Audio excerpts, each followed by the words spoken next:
welcome to Boreal Management's video series, What You Need to Know, bringing you nuggets of valuable, practical, and important HR information to help bring your organization to the next level. In this series this week, we are discussing what you need to know about the return to the office. If you're an employer and you want some tips and tricks on what to consider when bringing your employees back to the office, then keep on watching. To guide you today, we have two experts here with us, Lindsay Evenden and Tanya Neitzer, partners at Boreal Management. Don't forget to turn on the subtitles in your YouTube settings, available in both English and French.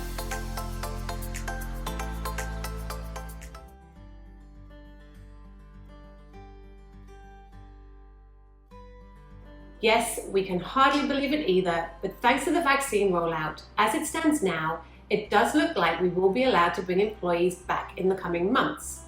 But how the office looks when we return is something that's going to be constantly evolving. I don't want to sound like I'm stating the obvious here, but one of the first things that you should do is to consult your provincial health and safety standard guidelines for the latest updates on legislation in your area. In the unlikely event that you don't know where to find these guidelines, we've provided you some links here, and we've also added them in the video notes. As the rules are going to be constantly evolving regarding things such as distances and mask wearing, it is important to keep up with these sites for the most up-to-date information. Aside from ensuring that you meet your legal and safety obligations, it is important to consider the impact that bringing employees back is going to have on them. Let's be honest, the pandemic has been going on for over a year, and the expectations of many employees have changed, and employers have to be ready for that. Whether you have employees that feel anxious due to personal safety concerns, or whether they are anxious about giving up the convenience of working from home, for sure you're going to have questions from staff, and at this stage, you're probably already getting them. At Boreal, we highly recommend asking staff how they're feeling and gathering their input. You don't have to conduct an extensive survey. A simple, confidential pulse survey with some well-thought-through questions can add considerable value in your planning for the return. At Boreal, we can help you with that, and we've provided some links here and in the video notes on how you can get in touch with us for more details. In the meantime, here are some practical ideas to support with your planning. Sharing as much information as possible, as early as possible, is a great strategy. When will the return to work be? What new rules are going to be in place? There might be some unknowns, and you can say that too. Getting the appropriate policies and guidelines in place is crucial. Make sure to communicate with your managers first, as your managers are your way of communicating with your employees. Make sure they have the facts so that they can share them with their teams. It's also a good idea to offer different formats of communication: email, one-on-one meetings, virtual town halls, and giving multiple opportunities for communication sharing, but more importantly, the asking of questions. The comfort levels of your employees is going to differ, and find different ways to help ease them back to being in the office with colleagues. Keep the conversation going when employees return. Our environments are going to be constantly evolving. We're going to be trying some things that work, some other things that don't work. So keeping those communication channels open is going to be really vital to making this return to work a success. So now let's do a quick recap of what you need to consider before bringing employees back to the office. First, you need to share as much information as possible with your employees. Also, you need to get the appropriate policies and guidelines in place to be ready to go back to the office. Third is to communicate with managers first, as managers are the link to your employees. Don't forget to communicate frequently and in different forums. Try to find different ways to ease employees back to the office. And then finally, keep the conversation going when you get back to the office. Make sure that the communication channels are open and that you're ready to work as a team.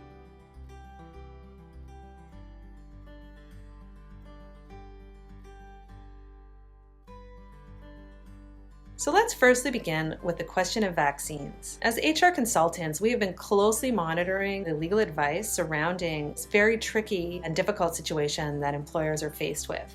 So what can you and can you not ask of employees regarding the vaccine? So first, here are a couple of links to some relevant articles on the subject, which are also provided in the video notes. So whether or not an individual is vaccinated is considered highly sensitive personal health information. And so it is highly recommended not to ask for this information unless there is an absolute business-related need.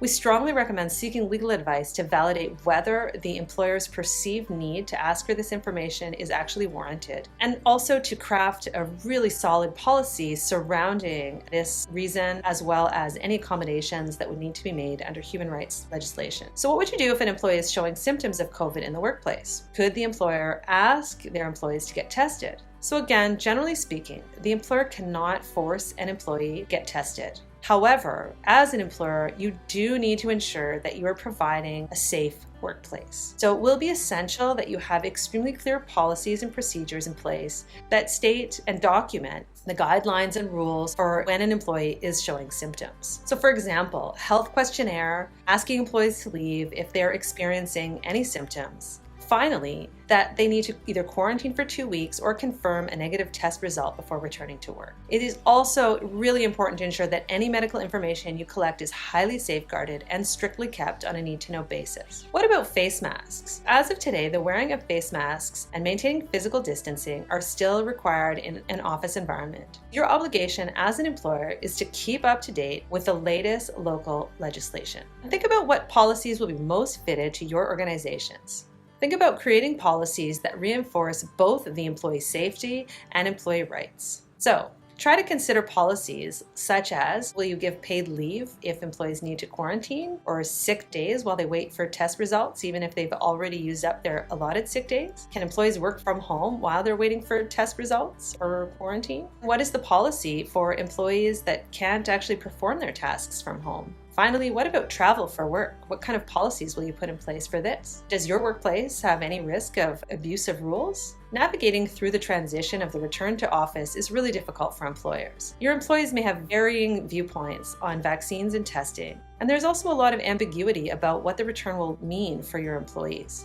So employers need to find ways to prioritize health and safety while being inclusive and accepting of diverging viewpoints. This will ensure an overall engaged staff. So ways to achieve this are clear, fair, and reasonable policies. Strong communications can also really help with enforcing the policies by appealing to employees' sense of ethics and that one person's actions have an impact on all. Finally, as leaders, being a strong role model, leading by example, and creating a culture of safety will really have an impact on your staff.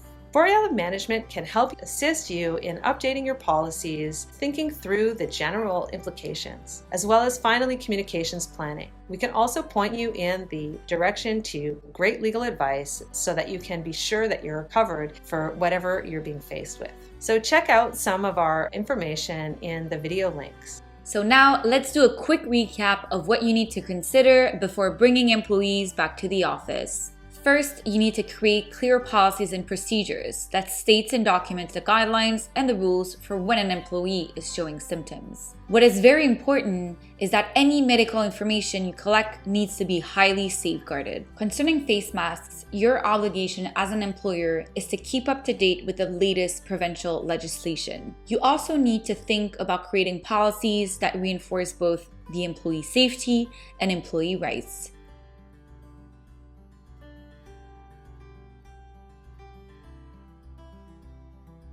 As HR experts, we are following this question closely and looking to our peers in employment law to provide solid legal advice.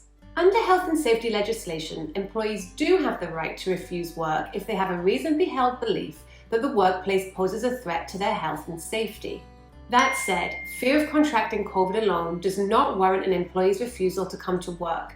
They must show that they believe there is a direct threat to their personal health and safety by being in the workplace. In the case that an employee voices their refusal to come to the office to work, the employer should immediately assess the situation to determine if modifications or accommodations could be warranted. Consider what other measures could reasonably be extended without creating any precedent or inequity to other employees. For example, does the employee need to be in the office at all? Are there other options that could be explored? However, if the employee continues to refuse to come back to the office for health and safety concerns that could legitimately increase their risk of contracting COVID, this could warrant investigation by a ministry inspector, which could also cause consequences for the business, such as business closure or fines. But before getting to that point, employers should ask themselves how to empathetically support employees that are are concerned while ensuring continuous business operations. There are many ways that an employer can try to support employees who harbor fears of contracting the virus without having to resort to discipline or unreasonably change the business context. You have a choice as an employer. You can be tough, or you can take this opportunity to create an environment where reasonable adaptations could be considered.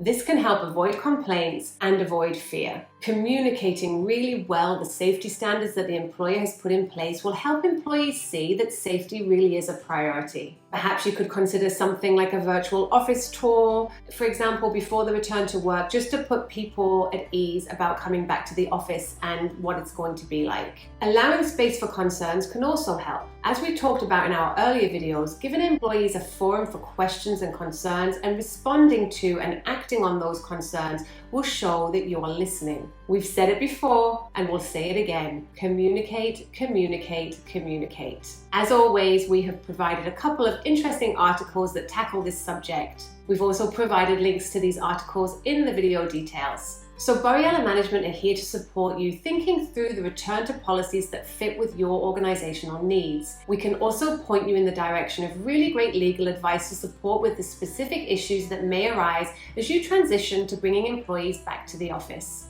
Please reach out to us for more details on how we can support you. So now let's do a quick recap of what to do if an employee refuses to go back to the office for fear of contracting COVID. First, you need to assess the situation to determine if modifications or accommodations could be warranted. Consider what other measures could be extended without creating precedent or inequity to other employees. Communicate safety standards to help employees see that safety is a priority. Don't forget to give employees a forum for questions and concerns and act upon those concerns. And then finally, and most importantly, seek legal advice when in doubt. Watch this space in the next couple of weeks as we continue to discuss the topic of the return to the office. Next, in our What You Need to Know series, we will be offering some tips and tricks for navigating a hybrid working environment. Want to take your organization to the next level? Subscribe for new content and connect with us on our social media channels. See you next time.